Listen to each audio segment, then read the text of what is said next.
For The Last of Us Part 2, we're hoping to create a story that makes a commentary about the cycle of violence and how acts can beget other acts and show all the different aspects that can come out of it. Not necessarily good or bad, just the different consequences of one's actions. I'm gonna find, and I'm gonna kill every last one of them.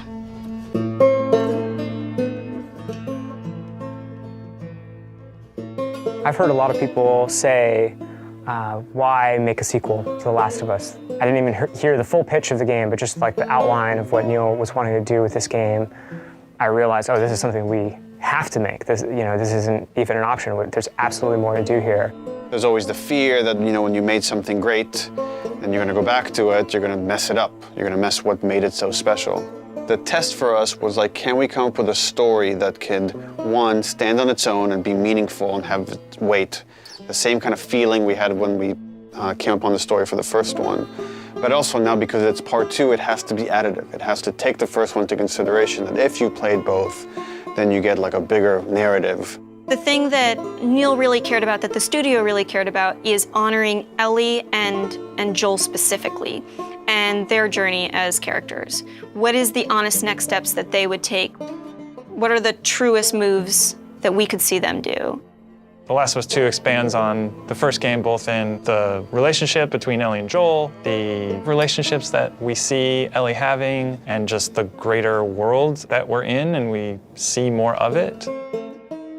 It's a genre story about this infection that turns people into these crazy monster-like humanoids. The core of it is about these really intimate, intense relationships. At the start of the game, Ellie is 19. She is living in a safe, secure community. We're coming in, 25 years after the outbreak. And you, as Ellie, live in Jackson, which is this kind of somewhat tranquil town in this really messed up reality. She has real community now. She has people who love and care for her, willing to sacrifice for her. Joel is also very settled down. He's now part of a town. He's no longer a smuggler. Actually, the town relies on this guy that is a very capable killer, and that's something these towns in this world need.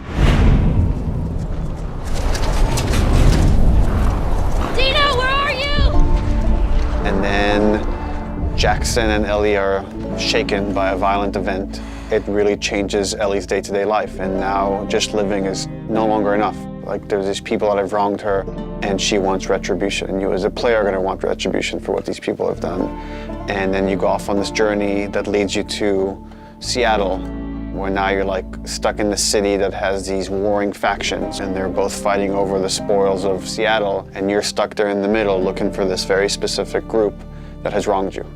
And that's the concept of the story. And then it takes you on all sorts of twists and turns in Naughty Dog fashion. I know even within the studio, we've had a lot of philosophical arguments about some of the events and what happens in the game, and I think in this one might be more divisive than the first game in a very kind of exciting way that I think it raises those interesting philosophical questions and asks the players to interpret some of the material that's there and see where they stand on those questions.